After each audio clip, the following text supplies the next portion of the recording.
누구나 인생을 살아가다 보면 억울한 일을 당할 때가 있습니다. 그리고 단순히 억울한 일에서 그치는 것이 아니라 그 억울한 일을 통해서 내가 누리고 있고 또 쌓아온 많은 것들을 잃어버리기도 하고요. 또 어떤 경우에는 사랑하는 사람들과 생이별을 해야 되는 순간들도 찾아오게 됩니다. 저도 어느덧 미국에서 생활한 지 15년이 훌쩍 지나가게 되는데요. 그동안 제 주변에는 갑작스럽게 변경된 이민 정책 때문에 사랑하는 가족과 이렇게 떨어져서 지내야 하는 분들도 계셨고요.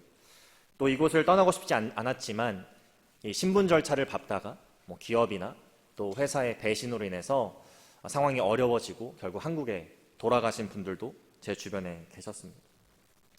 정도와 모습은 다 다르겠지만 우리 모두는 이렇게 억울하고 또 괴롭고 힘든 순간들을 살면서 한 번씩은 마주하게 된다는 것이죠. 본문의 주인공인 다윗도 지금 그렇게 억울하고 괴롭고 힘든 상황에 놓여져 있습니다. 그리고 사랑하는 사람과 생이별한 상황에 놓여져 있습니다. 한때 골리앗을 무찌른 내셔널 히어로, 그 훌륭한 장수로, 또 왕의 사위로, 왕의 가장 사랑받는 신하로 존재했던 그가 어느새 자신을 죽이려고 광기를 나타내는 사울왕을 피해서 도망하고 있는 도망자의 신세가 되어버렸습니다. 그리고 사랑하는 친구인, 영혼을 나눌 정도로 그렇게 사랑하는 친구인 요나단과도 원하지 않았던 그런 이별, 작별을 하고 도망하고 있는 신분이 되어버린 것이죠. 이렇게 절망적이고 괴로운 상황, 큰 위기의 상황 속에서 하나님께서는 우리 믿음의 사람들에게 어떻게 그 위기를 극복해 나가기를 원하실까요? 저는 오늘 본문의 말씀을 함께 성도님들과 나누면서 그 질문에 대한 답변들을 발견하고자 합니다. 첫 번째로 우리는 본문의 말씀을 통하여서 우리가 위기의 상황 가운데 있을 때 그 위기를 인간적인 방법이나 죄를 사용해서 극복하지 말아야 된다는 것을 분명하게 깨달을 수 있습니다. 오늘 본문 전장인 20장으로 가보게 되면요, 다윗은 이제 일련의 사건들을 통해서 사울왕이 나를 무조건적으로 죽이려고 하는구나를 확신하게 됩니다. 그래서 이제 요나단과 눈물의 작별을 하죠. 그리고 도망자의 신분이 되어버립니다. 오늘 본문의 내용은 이렇게 도망자의 신세가 되어버린 다윗이 그럼에도 불구하고 살아남아야 하기 때문에 이 제사장 아히멜렉, 노비라는 곳에 있었던 이 제사장 아히멜렉에 찾아가서 도움을 요청하는 장면이 나옵니다. 한때 골리앗을 무찔러서 많은 사람들에게 인기 있었던 이 다윗이, 그리고 사울왕의 가장 가까운 곳에서 사울왕을 보좌했던 이 다윗이 혼자, 그것도 아무런 기별 없이 나타난 것을 보고 제사장 아히멜렉은 두려워하기 시작했다라고 본문은 기록하고 있어요. 아무래도 이 당시에는 이렇게 높은 위치에 있는 관료가 아무런 시중 드는 사람 없이 불쑥 나타나는 것이 일반적이지 않았기 때문에 제사장 아히멜렉은 뭔가 잘못되었음을 직감했을 것입니다. 그래서 1절 말씀을 보시면 아히멜렉은 질문하죠. 왜 아무도 없이 홀로 나를 찾아오셨습니까? 라고 질문합니다. 그런데 이때부터 다윗은요, 거짓말을 하기 시작합니다. 말씀의 내용을 보니까 왕이 자신에게 시크릿 미션을 주었다는 거예요. 내가 지금 여기 혼자 나타난 것은, 당신에게 그 어떤 시중 드는 사람도 없이 나타난 것은 왕이 나에게 비밀리에 미션을 하나 주었기 때문에 나는 그것을 수행하기 위해서 지금 이 자리에 왔다라고 말합니다.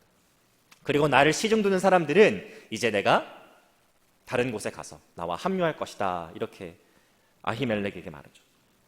여러분, 이것이 사실인가요? 그렇지 않습니다. 이 20장부터 쭉 말씀을 묵상해 오신 분들은 다윗이 분명히 거짓말을 지금 하고 있다는 것을 다 아실 거예요. 그래서 우리는 여기서 질문해 보아야 합니다. 다윗은 도대체 왜 아히멜렉을 찾아가서 도움을 요청하는데 이렇게 거짓말을 하고 있는 것일까요? 생각해 보면 그 이유는 매우 간단합니다. 지금 자신이 사울왕으로부터 도망 다니고 있고 잡히면 죽을 목숨이라는 것을 솔직하게 아히멜렉에게 이야기한다면 혹시라도 아히멜렉이 사울왕의 편에 서서 자신을 잡아들이거나 자신의 상황을 더 어렵게 만들 수도 있다는 생각에 두려웠기 때문이죠.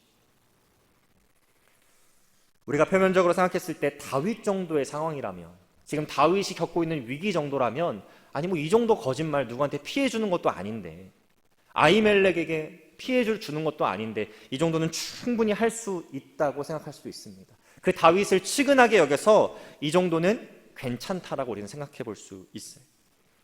그런데 우리가 성경을 쭉 보게 되면 이 위기의 상황 가운데 거짓말과 같은 죄를 통해서 그 위기를 극복하려고 한 자들이 어떠한 처참한 결과를 맞이했는지, 또 맞이할 뻔했는지를 우리는 말씀을 통해서 보게 됩니다. 대표적으로 여러분 잘 알고 계시는 아브라함과 이삭이 이집트에 갔을 때 워낙 아내가 예쁘고 아름다우니까 혹시라도 이집트 왕이 자기를 죽이고 자신의 아내를 취할까 봐 자신을 남편이라고 소개하지 않고 아내를 자신의 누이라고 소개하는 장면, 여러분 기억하실 거예요. 여러분 그 결과가 어땠습니까? 하마터면 자신의 아내를 이집트의 왕과 간음한 여인으로 만들어 버릴 뻔했어요.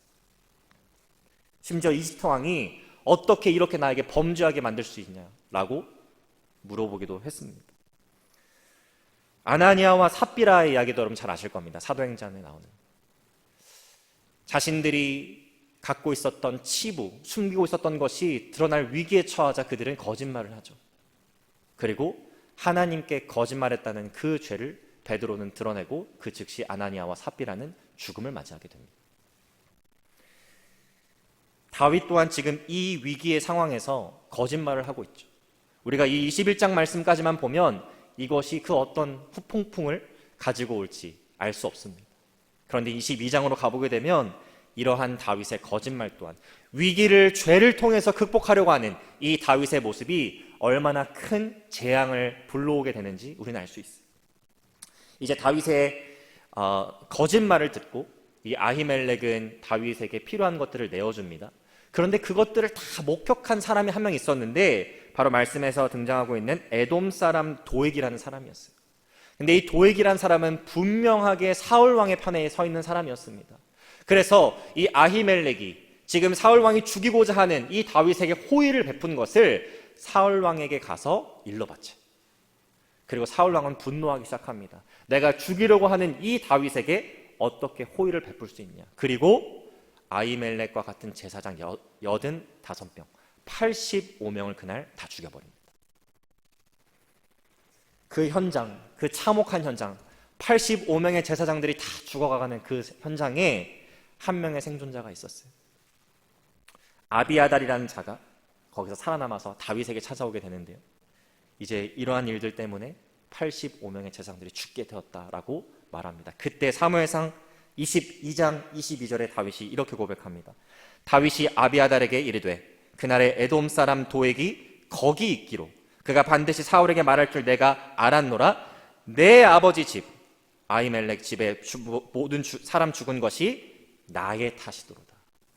다윗이 이 일이 일어난 것이 자신의 아니란 거짓말 때문이라고 지금 고백하고 인정하고 있는 것입니다. 위기의 상황이 찾아올 때 우리는 그 어떤 수단과 방법을 사용해서라도 내가 이 정도 어려움을 겪고 있으니까, 내가 이렇게 억울한 일을 당했으니까 어떤 수단과 방법을 사용해서라도, 심지어 그것이 죄악을 동반한다고 할지라도 그것들을 극복하려고 하는 마음이 들 수 있죠. 그런데 성경에서는 참 역설적이게도 그러한 것들이 하나도 워크하지가 않습니다. 그리고 더 문제를 키우거나 비참한 상황으로 우리를 내몰아가죠. 반대로 이러한 위기 상황 가운데서 인간적인 방법이나 죄악을 사용하지 않고 하나님의 방법대로 위기를 극복한 사람들의 이야기를 우리는 성경에서 많이 발견할 수 있습니다. 대표적인 인물이 여러분 잘 알고 계시는 바로 요셉이라는 인물이죠. 여러분 요셉의 인생을 한번 쫙 파노라마처럼 돌려보십시오. 그는 아버지에게 가장 사랑받는 아들이었습니다. 그런데 그가 형들의 시기와 질투로 노예가 되어버립니다. 노예가 되어서 애굽으로 갔을 때 보디발의 아내를 만나게 되고요. 그 보디발의 아내의 거짓 고발로 인해서 노예인대 감옥에 들어가게 됩니다. 그 감옥에서 도움을 준 사람에게 배신을 당해서 이제 감옥에서 나올 수 있는 상황이 있었음에도 불구하고 감옥에 더 오래 있게 되죠. 여러분 이런 상황 가운데서 요셉은 충분히 분노할 수 있었을 것이고요. 절망할 수 있었을 것이고요. 인간적인 방법들과 심지어 죄악들을 생각하면서 이 위기를 극복하려고 마음을 먹었을 수도 있습니다. 그런데 실제적으로 요셉은 어떠한 모습을 보이냐면 자신을 노예로 만들어버린 형들을 훗날 용서하고요. 또 보디발의 아내가 그를 유혹했을 때에 그것들을 잘 사용해서 내가 노예이지만 훨씬 더 시큐어한 라이프를 살아봐야겠다라는 세상적이고 인간적인 죄악된 생각을 한 것이 아니라 그때 하나님께 범죄할 수 없다라고 말하고 절개를 지킵니다. 그리고 감옥에서도 그런 여러 가지 어려운 상황이 있었지만 가장 훌륭한 모범수로 살아갔다라고 성경은 이렇게 알려주고 있어요. 이렇게 위기의 상황 가운데 인간적인 방법이나 죄악을 사용하지 않고 하나님께서 기뻐하시는 삶을 묵묵히 살아가니까 어느 순간 노예에서 감옥에서 수감하고 있는 수감자에서 애굽을 다스리는 지도자로 하나님께서 인도하시는 모습을 우리는 보게 되는 것입니다. 그것이 바로 우리 믿음의 사람들이 위기의 상황 가운데 놓여져 있을 때 위기를 극복하는 가장 선하고 아름다운 하나님께서 바라시는 모습이라는 것이죠. 몇몇 목격자의 거짓 증언으로 인해서 24년간 누명을 쓰고 옥살이를 하다가 2008년도에 출소를 해서 지금은 목회자가 된 데럴 버튼이라는 목회자가 있습니다. 목사님이 계십니다. 감옥 수감 전까지는 무신론자로 산 분이신데요. 이제 수감한 지 한 15년이 지났을 때에 이 감옥 미니스트리를 하는 분들, 프리즌 미니스트리를 하는 분들을 통해서 예수님을 만나게 되고 또 인격적으로 영접하게 됩니다. 그동안 그는 자신이 억울하게 누명을 쓰고 감옥에서 지내고 있다는 사실에 매일 분노와 절망 가운데 지냈습니다. 그런데 예수님을 만나니까 자신을 정말 가두고 있었던 곳은 그 감옥이 아니라 분노와 좌절, 절망, 증오로 살아가던 자신의 마음속이었다는 것을 발견하게 되고요. 이제 자신을 감옥에 집어넣은 자들, 또 이 상황까지 오게 만든 수많은 사람들을 예수님의 마음으로 사랑하기로 마음을 먹습니다. 그리고 이 목사님이 인터뷰하는 내용을 제가 보게 되었는데 요셉의 이야기를 하시더라고요. 내가 요셉의 이야기를 읽으면서 이러한 악한 상황 가운데 내가 있을지라도 하나님께서는 선하게 나의 삶을 인도하고 계시다라는 것을 믿음으로 고백하기 시작합니다. 그래서 그는 출소하게 되고 자신과 같이 감옥에 억울하게 있는 사람들, 꼭 억울하게 있지 않아도 감옥에 있는 사람들을 위해서 복음을 전하는 사역을 감당하기 위해서 신학교에 가게 되고 또 목회자로서 지금은 신실하게 섬기고 있습니다. 만약 억울하게 누명을 쓴 그 상황 가운데서 인생의 모든 것이 무너져버린 그 상황 가운데서 만약 이 데럴 버튼 목사님이 때로는 더 죄를 범하는 모습으로 더 분노와 증오에 가득 찬 모습으로 인생을 살아갔다면 그의 인생은 어떠한 모습으로 변해 있을까요? 아마 하나님께서 지금 그 데럴 버튼 목사님을 귀하게 사용하는 모습은 우리가 찾아볼 수가 없을 것입니다. 여러분은 여러분에게 찾아오는 이 위기의 상황들을 어떻게 극복하려고 하시나요? 인간적인 계략을 써서 때로는 죄를 범하는 모습으로 이 정도 내가 당했으면, 이 정도 억울하면, 이 정도 어려우면, 이 정도 힘들면, 이 정도 괴로우면 내가 무엇을 해도 나는 용서받을 수 있어.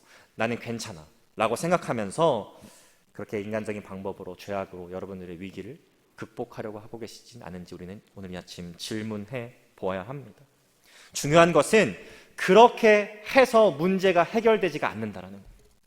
오히려 문제는 커지고 정작 피해를 입는 사람은 내가 된다라는 것입니다. 위기의 상황 가운데, 괴로운 상황 가운데 그래서 우리는 하나님의 방법으로 하나님께서 기뻐하시는 삶을 묵묵히 살아가는 가운데 하나님의 인도하심을 통해서 위기를 극복하는 것, 그것이 하나님께서 기뻐하시는 위기를 극복하는 믿음의 사람들의 모습이라는 것을 오늘 아침 기억하시는 저와 우리 모든 성도님들 되시기를 주님의 이름으로 축복합니다.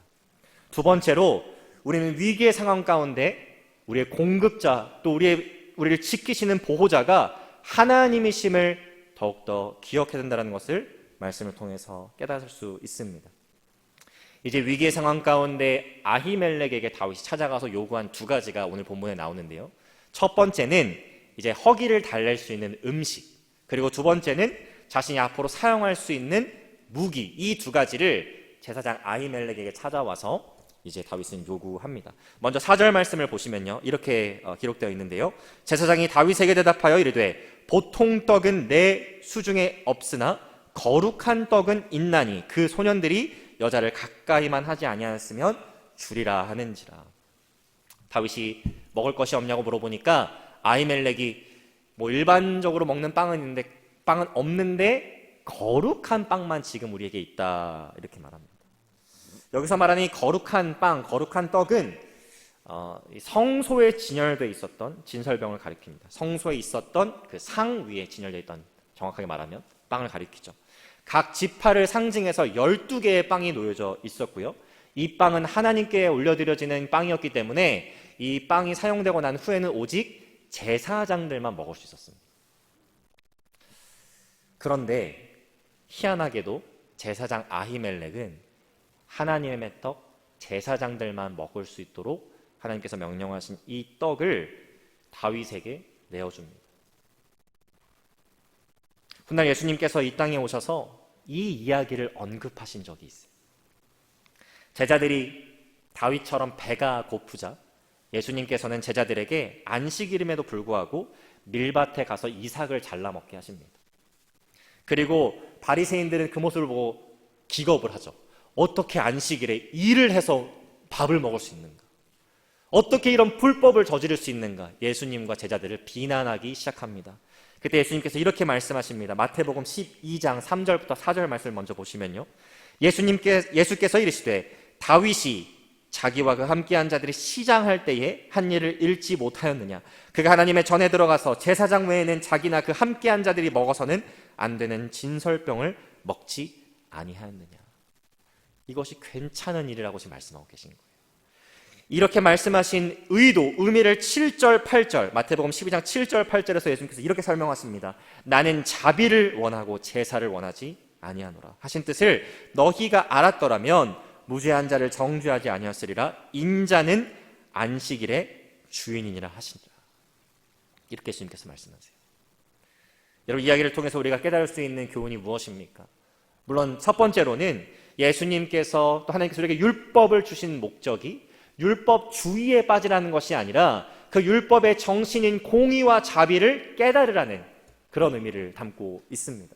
그런데 한 단계 더 나아가서 이 이야기를 통해서 예수님께서 지금 하고 계신 말씀을 통해서 우리가 깨달아야 하는 것은 무엇이냐면, 예수님께서 그의 택하신 백성들에게 하나님의 떡, 하나님의 것도 내어주시는, 자비를 베풀어 주시는 주인이라는 것입니다. 그분이 공급하시는 분이라는 거예요. 여러분, 다윗은 이전까지 무엇을 먹어야 되는지 걱정을 해볼 일이 없는 사람이었어요.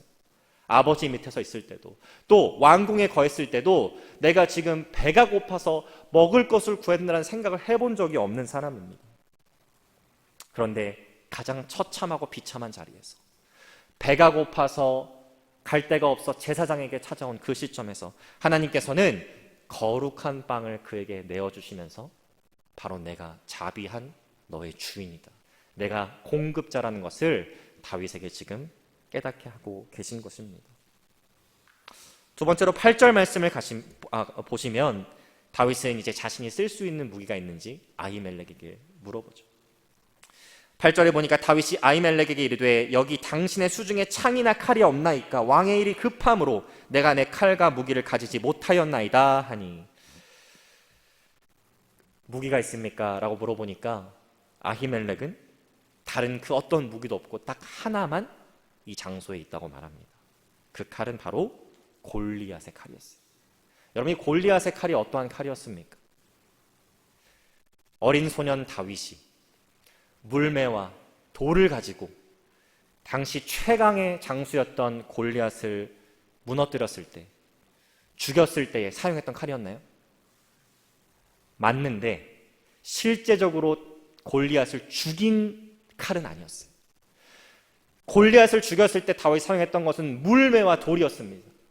그리고 그 골리앗이 하나님의 손에서 넘어졌고 물리침 당했다는 것을 확증하기 위해서 다윗은 골리앗의 품 안에 있었던 칼을 꺼내서 골리앗의 목을 베죠. 이 골리앗의 칼은 내 힘으로 내가 이겼습니다를 상기시키는 칼이 아니라 하나님께서 하셨음을, 하나님께서 함께 하신다면 이기지 못할 싸움이 없다라는 것을 상기시키는, 기억해야 하는 그런 칼이었다라는 것입니다. 왜 하나님께서는 다윗에게, 특별히 가장 큰 절망과 위기 가운데 놓여져 있는, 가장 흔들리고 있는 이 다윗에게 거룩한 빵과 또 골리앗의 칼을 허락해 하셨을까요?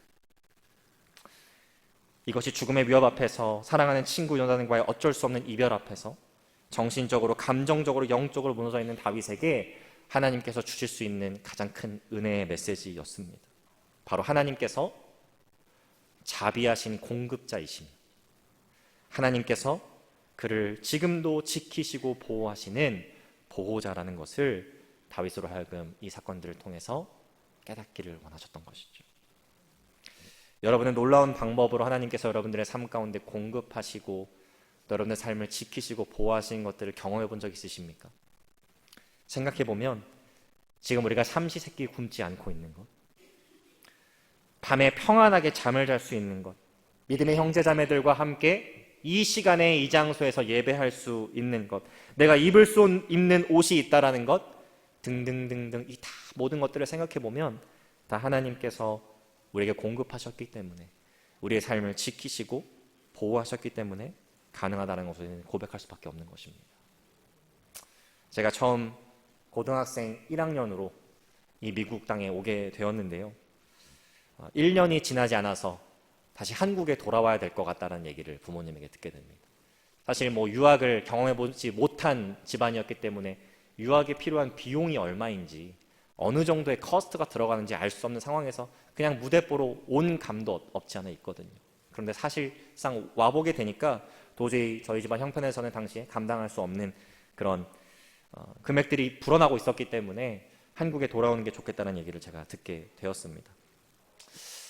1년 만에 한국에 돌아가야 한다는 생각에 좀 어이가 없고 화가 나기도 하고 부모님을 향한 원망의 마음이 들기도 했습니다.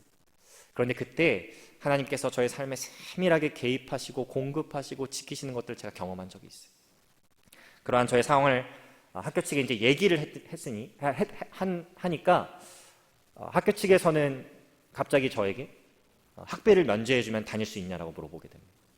자신들이 할 수 있는 방법들을 다 간구해 볼 테니까 학비를 다 면제해주면 다닐 수 있겠냐고 물어봐요. 근데 사실 학비보다 더 큰 금액은 뭐였냐면 기숙사비였어요. 그 기숙사비가 너무너무 컸기 때문에 다닐 수가 없을 것 같습니다 얘기했더니, 그러면 우리 학교의 학부모들 중에 너에게 무료로 호스트 패밀리가 되어줄 수 있는 가정이 있는지 찾아보겠다, 이렇게 저한테 얘기를 해줍니다. 그런데 아무런 진척이 없었어요. 그리고 한 2달 정도 이제 학기가 남은 시점이었습니다. 하루는 축구 프랙티스를 마치고 이제 같이 축구를 했던 친구랑 이런저런 얘기를 하다가, 나 잘하면 2달 뒤에 한국 가게 되면 다시는 못 돌아올 수 있다라고 이렇게 그냥 상황을 얘기했는데, 그 친구가 저한테 이렇게 얘기하는 거예요. 우리 집에 방 하나 남으니까 너 와서 살아 라고 얘기하는 거예요. 그냥 아무렇지 않게. 그런데 그 집이 어떤 집이었냐면, 불과 몇 개월 전에 이 카트리나라는 엄청난 태풍이 루이지애나에 여러분 있었다는 거 미국에 오래 계셨던 분들은 잘 아실 겁니다. 그 카트리나 때문에 집을 잃고 모든 삶의 터전을 잃고 텍사스로 이주 온 가정이었어요. 그런데 그 가정에 이제 큰아들이 있었는데, 큰아들은 다른 주에 이사 가서 방에 하나 남는데 그냥 와서 살으라는 것입니다. 우리가 밥도 해줄게. 우리가 어차피 아빠가 학교 선생님이니까 그냥 아빠 학교 올 때 같이 학교 가면 돼. 집에 와서 살아. 그냥 방에 가서 네 방에 졸업할 때까지 그렇게 살아. 저한테 그렇게 얘기하는 거예요. 저는 그것이 이 친구가 결정한 거기 때문에 부모님이 허락한 게 아니잖아요. 그렇게 될까? 근데 그 다음날 저한테 와서 부모님 괜찮대. 내일부터 와서 살아. 이렇게 해서 저는 그 다음날부터 그 친구 집에 살기 시작했습니다. 제가 이 이야기를 여러분들에게 드리는 이유는, 내가 바라고 생각하는 것들을 하나님께서 다 기가 막히게 이루어 주신다라고 말씀드리는 게 아닙니다. 하나님께서 제가 미국에서 더 공부할 수 있도록 허락하시는 것이 하나님의 뜻이었기 때문에 인간적으로 할 수 없는 일들을 하나님께서 공급하여 주시고 해결해 주셨다는 걸 말씀드리는 거예요. 만약 하나님께서 제가 한국으로 그냥 돌아가는 것을 뜻하셨다면 그렇게 하지 않으셨다는 겁니다. Either way, 하나님의 뜻은 이루어지고 있다는 거예요. 그래서 우리는 위기의 상황 가운데서, 절망의 상황 가운데서 조급해하거나 두려워하거나 절망할 필요가 없다는 것입니다. 우리의 힘으로 무언가를 극복하기 위해서, 해결하기 위해서, 넘어서기 위해서 발버둥치지 않아도 된다는 거예요.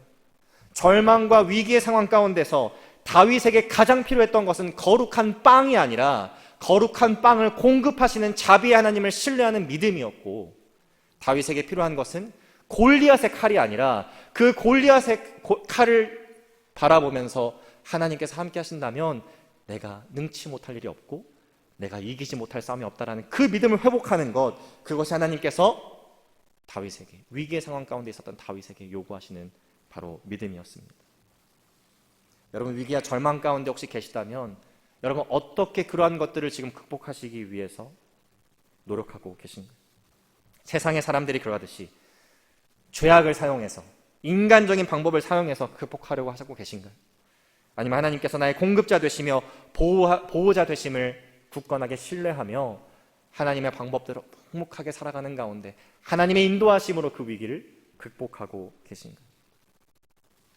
어차피 우리가 열심히 노력해봤자, 발버둥 쳐봤자 하나님이 함께 하시지 않으면 아무것도 이루어지지 않습니다.